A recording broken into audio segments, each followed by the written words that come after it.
안녕하세요. 네, 황대현입니다.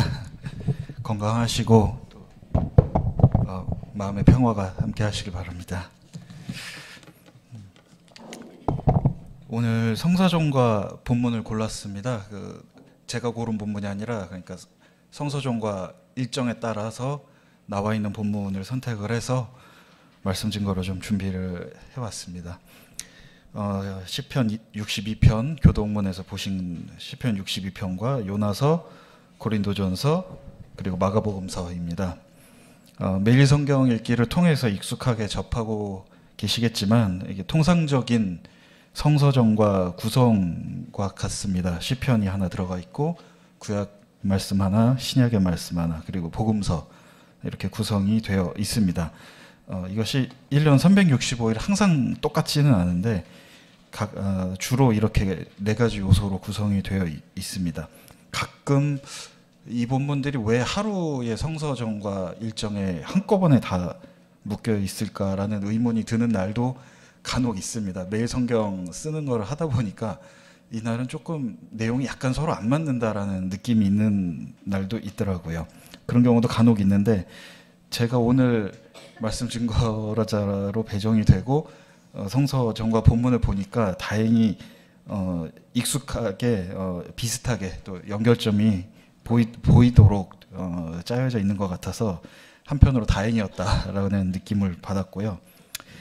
그렇지만 본문을 이제 자세히 읽어보니까 처음 느낌에 하필이면 주제가 조금 제가 다루기에 무겁고 약간 심란할 수 있겠다라는 그런 내용이 보이는 날이기도 했습니다. 오늘 본문들을 보시면은 아까 읽어주셨듯이 하나님이 사람들을 부르시고 그 부르심을 들은 사람들이 거기에 응답해서 하나님을 따라가는 이야기가 주로 담겨 있습니다. 본문을 간단히 살펴보고 그리고 이제 드리고자 하는 말씀을 좀 드리겠습니다. 요나서를 먼저 보면요, 하나님께서 요나를 선지자로 부르셔서 아시리아 제국의 수도로 가서 40일 후에 그 도시가 멸망할 것이라는 예언을 전해라, 그 임무를 주십니다. 그리고 요나가 그 소식을 전한 날부터 어떤 사람들이 야훼 하나님에 대한 신앙을 갖게 되고 악한 일을 그만두고 하나님께로 돌이켜 왔다라는 사람들이 생겼다고 묘사되어 있습니다. 그들이 하나님이 부르시는 소리에 응답해서 관습적으로 하던 악한 일을 그만두었고 니느웨가 하나님의 심판을 피했다라고 묘사가 되어 있습니다. 다음으로 마가복음서 1장을 보시면 예수께서 제자들을 만나서 제자로 부르시는 장면이 나옵니다. 예수께서는 업으로 일하고 있는 시몬, 안드레, 세베대의 아들 야고보와 요한을 만나셨는데 그때 이 사람들을 불러서 나를 따라오라 라고 하십니다. 그리고 이들 모두가 자신의 생업과 가족을 놔두고 예수님과 함께 길을 떠납니다. 이렇게 생계를 뒤로하고 예수 그리스도를 따라가는 사람의 모습이 고린도전서에 묘사되어 있는 것 같습니다. 오늘 고린도전서 본문을 보시면 예수를 따라간 사람들 그리고 재림을 기다리는 사람들은 하나님이 통치하시는 새로운 시대가 얼마 남지 않았기 때문에 현재 남아있는 것들을 중요하게 여길 필요가 없다라는 뉘앙스로 본문을 적어두었습니다. 현실에서의 삶이 곧 끝나고 현세가 사라질 것이기 때문이다 라는 주장입니다. 그러면서도 이제 가족도 없는 것처럼, 감정도 없는 것처럼, 가진 것도 없는 것처럼, 이 현재 세계의 체제도 없는 것처럼 살 것을 권면하고 있습니다. 그리고 시편인데요, 주로 시편은 예배 때 낭독하는 목적으로 들어가기 때문에 다른 성서정과 본문과 내용적으로 연결되지 않는 경우를 더 자주 볼 수 있습니다만 오늘의 시편은 좀 나머지 본문들과 연결이 되는 지점들이 일부 들어 있었습니다. 성서정과 구성에서 시편과 복음서가 반드시 빠지지 않는 필수 요소이긴 한데 이렇게 하나로 연결되지 않는 경우가 더 많은데 오늘은 그 시편의 후반부에 비슷한 내용이 연결되는 것을 보실 수가 있습니다. 8절부터 10절인데요. 하나님만이 우리의 피난처이시니 백성아 언제든지 그만을 의지하고 그에게 너희의 속마음을 털어놓아라. 신분이 낮은 사람도 입김에 지나지 아니하고 신분이 높은 사람도 속임수에 지나지 아니하니 그들을 모두 다 저울에 올려놓아도 입김보다 가벼울 것이다. 억압하는 힘을 의지하지 말고 빼앗아서 무엇을 얻으려는 헛된 희망을 믿지 말며 재물이 늘어나더라도 거기에 마음을 두지 말아라. 이 구절은 인간이 장차 의지하게 될 피난처가 하나님 나라밖에 없기 때문에 그날이 오면 현재 세계에서 우리가 갖고 있는 신분은 의미가 없어지고 강력한 힘이 있어도 소용없어지고 다른 사람들의 것을 빼앗으려는 욕심도 부릴 필요가 없어지고 정당하게 재산을 축적하고 늘리더라도 결국 쓸모가 없어진다고 노래하고 있습니다. 제가 아까 초반에 좀 약간 무거운 본문이다라고 느낌을 받은 게 이제 이런 내용들 때문입니다. 오늘 성서 전과를 보니까 표면적으로 문자적으로 보자면 하나님이 우리를 부르시는 장면과 그리고 그것에 응답하여 하나님을 따라가기로 한 사람들이 등장합니다. 그리고 하나님을 따라가는 것, 예수 그리스도를 따라가는 것에는 많은 소유물이나 어떤 준비가 필요 없고 현실에 있는 것들이 오히려 우리의 발목을 잡는 불필요한 것이다라는 내용이 반복적으로 보입니다. 짧게 요약해보면 하나님의 부르심에 응답하는 것은 첫 번째가 그 요나서를 기반으로 했을 때 악으로부터 돌이키는 회심이고 두 번째가 복음서를 읽어봤을 때 제자로 부름받아 일하는 사명이고 세 번째가 서신서를 봤을 때 주님이 다시 오실 날을 기다리는 것이라고 말할 수 있겠습니다. 아마도 전통적인 방식으로 말씀을 전하는 분이라면 오늘의 성서 전과를 가지고 하나님이 우리를 죄에서 돌이켜 하나님께로 돌아오기를 원하신다. 하나님이 우리를 부르셔서 제자로 삼으셨다. 마지막으로 우리는 주님이 다시 오실 날을 기다리면서 지나치게 세속적으로 사는 것을 피하며 살아야 한다라고 메시지를 전했을 것 같습니다. 만약에 어느 종교 지도자가 자신의 이익을 위해서 이 본문을 가지고 말한다면 이것과 비슷한 본문들을 수집해서 예수 그리스도를 따라가는 것은 모든 것을 다 바쳐야 하는 것이고 그러므로 생업을 포기해서라도 가진 것을 모두 헌납해야 합니다라고 말할 수도 있을 것 같습니다. 물론 그런 주장은 아마 사이비 종교의 출발점이 될 수도 있을 것이고 매우 위험한 결과를 가져올 수 있을 것입니다. 물론 저는 오늘 그렇게 전형적으로 볼 수 있는 내용을 전하고자 하는 것은 아닙니다. 그렇다고 해서 제가 뭐 더 뛰어나거나 더 나은 메시지를 만드는 것은 못하겠습니다만 오늘 이 성서종과 본문들을 한데 묶어서 제가 저 나름대로 나누고 싶은 내용을 짧게 말씀드리고 나누고자 합니다. 첫 번째로 오늘 성서종과는 하나님의 부르심과 우리가 현재 생각하는 삶의 기준이 때로는 다를 수도 있다라는 것을 보여줍니다. 그 요나서를 보면 그 요나가 생각하는 정의나 올바름의 기준과 하나님의 기준이 조금 다른 것을 발견할 수가 있습니다. 요나가 처음에 하나님의 말씀을 전하지 않겠다라고 하는 이유가 나오지 않는데 나중에 후반부 가서 오늘 본문이 아니라 조금 더 뒤에 요나서 4장에 그 이유가 나옵니다. 요나는 하나님이 니느웨를 멸망시키시지 않은 걸 보고 굉장히 못마땅해합니다. 하나님이 사실은 나는 하나님이 아시리아를 용서하시는 것을 원하지 않았다라고까지 항변합니다. 굳이 큰 제국이면서 유대인이 아니고 민족도 다른 나라의 적대국을 하나님이 용서해 주실 필요가 있을까라고 생각했던 것입니다. 야훼 하나님은 우리 유대인의 하나님이기 때문이다라는 생각이 있었겠죠. 이 이야기에 등장하는 요나라는 인물이 그러한 유대인들을 대표하는 그 캐릭터로 설정된 것 같습니다.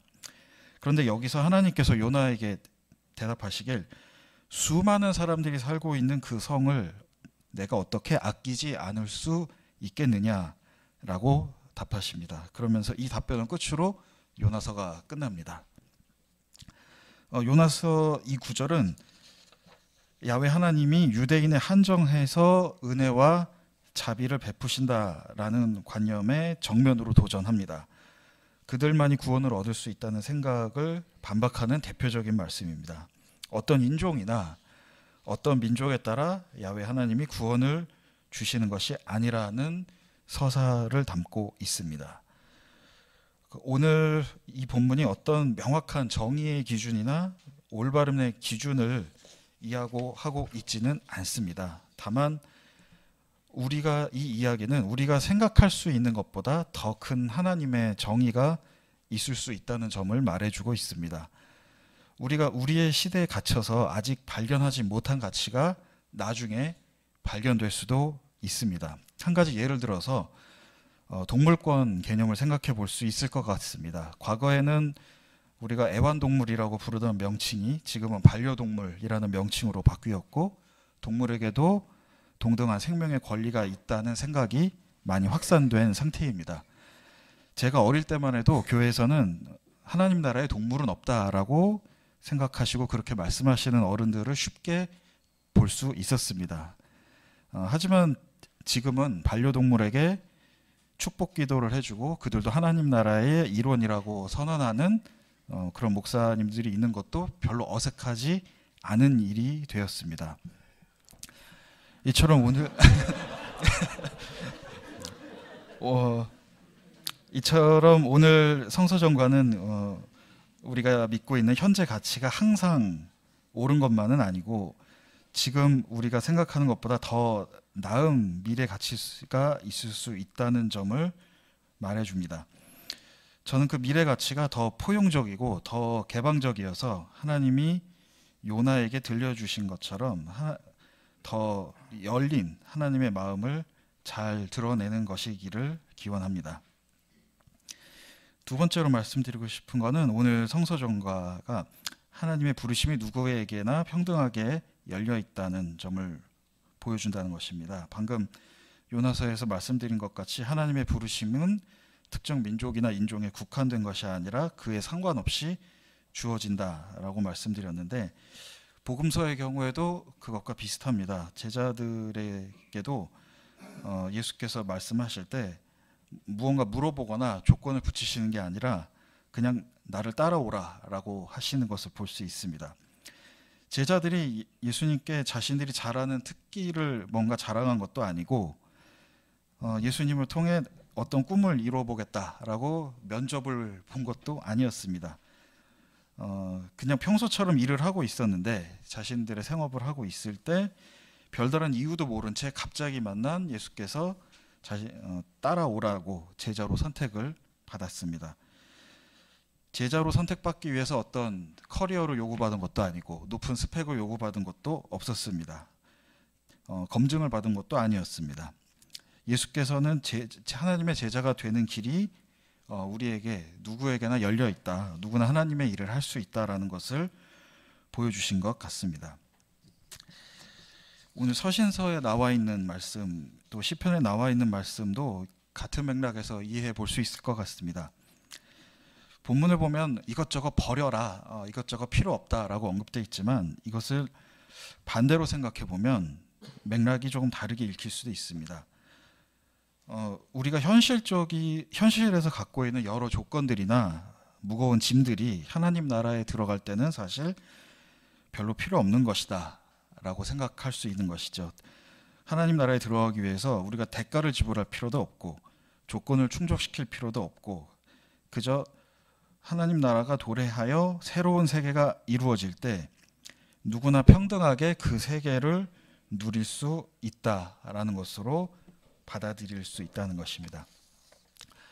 우리가 무언가를 포기하고 버리면서 하나님의 부르심에 응답하는 위치에 있다라고 생각하면 이 본문이 굉장히 어렵고 무겁게 다가올 수 있는데, 거꾸로 생각해 보면 하나님이 어떤 것을 요구하지 않으시고 무언가 조건을 충족시킨 사람을 받아들인다라고 말씀하신 것이 아니기 때문에 우리를 향해서 문을 열어주셨고 문턱을 낮춰주셨다라는 맥락으로도 읽을 수 있습니다.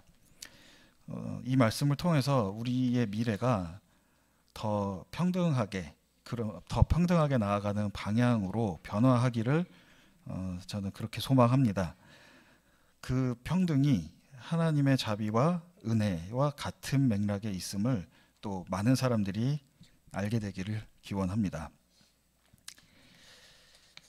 마지막으로 세 번째로 제가 오늘 성서종과를 통해서 나누고 싶은 것은, 그렇게 말씀을 드렸지만 그럼에도 불구하고 이 땅에서 하나님의 부르심을 따라가는 것이 아무 맥락 없이 무조건 즐겁고 경쾌한 일만은 아닐 수 있다라는 점도 생각해야 될 것 같습니다. 앞서 본문에서 보신 것처럼 성서는 신분도 권력도 재산도 경력도 뛰어난 능력도 하나님께로 나아가는 길에서는 의미가 없다고 말해줍니다. 그러나 여전히 우리는 아직 그 나라를 성취한 것이 아니기 때문에 그리스도의 오신 날과 다시 오실 날의 중간 시대를 살고 있기 때문에 그날이 아직 이루어지지 않았기 때문에 이 땅을 딛고 살아가고 있습니다.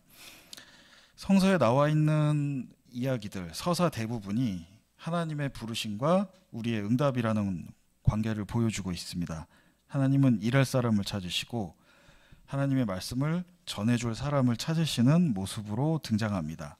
그리고 성서에 나오는 많은 이름들은 그러한 책무를 수행하겠다고 대답하고 그 역할을 받아들인 사람들입니다. 잘 아시겠지만 본문에 나오는 많은 사람들이 그 역할을 맡아서 언제나 수월하고 즐겁게 그 일을 수행한 것만은 아니었습니다. 많은 선지자들이 고난을 겪었고 힘든 사역을 했습니다. 예수께서도 많은 고난과 질고 끝에 돌아가셔서 그 고통을 몸소 보여주셨습니다. 개인적인 경험으로는 신학을 공부하는 사람들도 그 정도까지는 아니더라도 여전히 그런 비슷한 고민을 하고 신학의 영역에 있습니다. 분명히 신학에 들어가기 전까지는 어떤 부르심에 응답한 것 같았는데, 그래서 신학의 길을 선택했는데 그 이후부터는 하나같이 좀 비슷한 현상을 겪습니다. 그 명확한 길이 보이지 않아서 내가 어느 길로 가야 하나를 갈팡질팡하고 혼란스러워하는 경우가 굉장히 많습니다. 물론 넓게 보면 그 20대의 그 자기 진로와 커리어를 개발하는 과정에서 겪는 혼란과 사실 같은 맥락에 있다고도 볼 수 있겠지요. 그런데 굳이 영역이 신학이기 때문에 그런 정신적인 어려움을 같이 겪는 것이 조금 더 더해지는 게 특징이 있습니다. 내가 분명히 소명을 받아서 왔다고 믿었는데 어느 순간부터인가 하나님과 내가 소원해진 것 같다, 그런 느낌을 받는 신학생들이 참 많이 있었습니다. 우리가 아직 이 땅에서 완전히 하나님의 샬롬을 본 것이 아니고 그것이 이루어지지 않았기 때문에 물론 그러한 어려움을 겪는 것이 당연하다고 볼 수 있겠습니다. 아모스 7장에 이런 구절이 나옵니다. 아마샤가 예언하는 아모스를 비난합니다. 이스라엘이 형벌을 받을 것이다 라고 예언하는 아모스에게 선견자는 여기를 떠나시오. 유다 땅으로 피해서 거기에서나 예언을 하며 밥벌이를 하시오. 다시는 베델에 나타나서 예언을 하지 마시오. 이곳은 임금님의 성소요 왕실이요. 그러자 아모스가 대답합니다. 나는 예언자도 아니고 예언자의 제자도 아니요. 그저 나는 집짐승을 먹이며 무화과를 가꾸는 사람이요. 그러나 주님께서 나를 양떼에 몰던 곳에서 붙잡아내셔서 주님의 백성 이스라엘에게로 가서 예언하라고 명하셨소.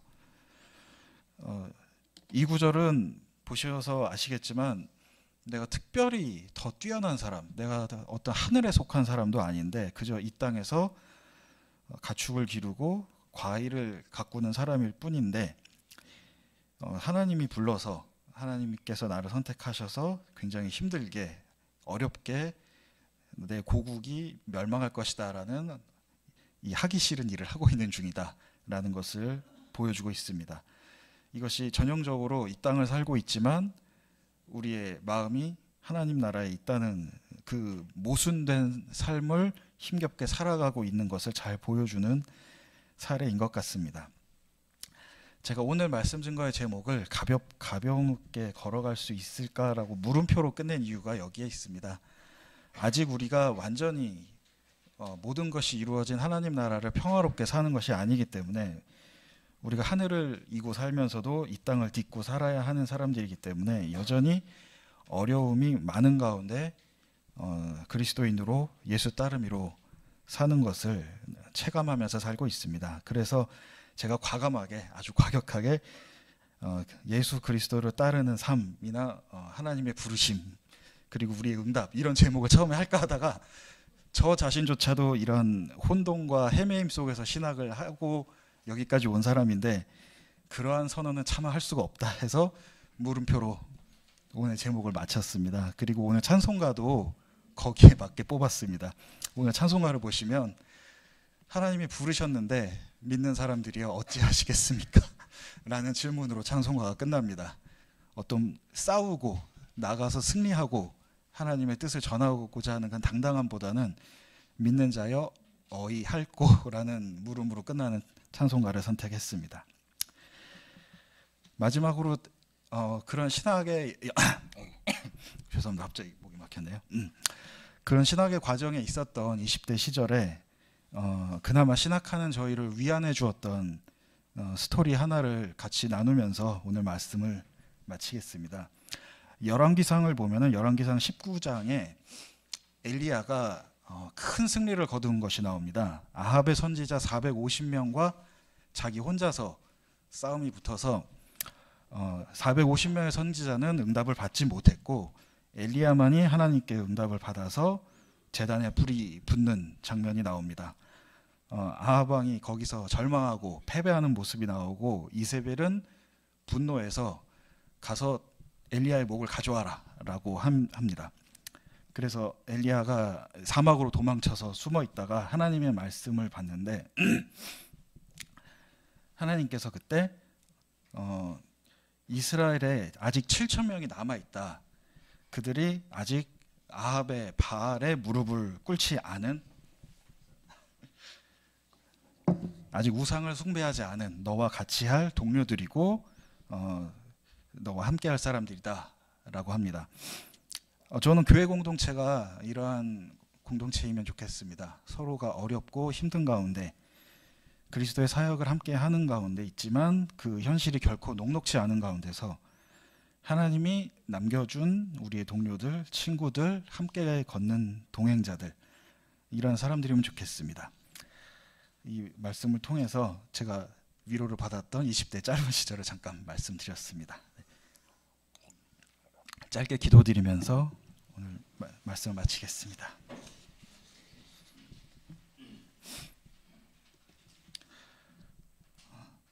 주님께서 열린 마음으로 우리를 포용하며 불러주셨고 누구나 평등하게 하나님 나라에 들어오라고 우리를 불러주셨습니다. 우리가 거기에 응답하여 공동체를 이루고 그리스도인이 되었고 예수 따르미로 살고 있습니다. 주님, 하지만 녹록지 않은 현실과 또 교회 공동체가 갖고 있는 여러 어려움들이 있습니다. 우리가 아직은 현실을 살고 있고 완전히 이루어진 하나님의 샬롬을 함께 살고 있지는 못합니다. 공동체가 서로에게 위로가 되게 하시고 함께 있음으로 동행함으로 서로에게 힘이 될 수 있게 되기를 기도합니다. 모든 것이 주님의 뜻대로 이루어지기를 기도하며 예수 그리스도의 이름으로 받들어 기도드렸습니다.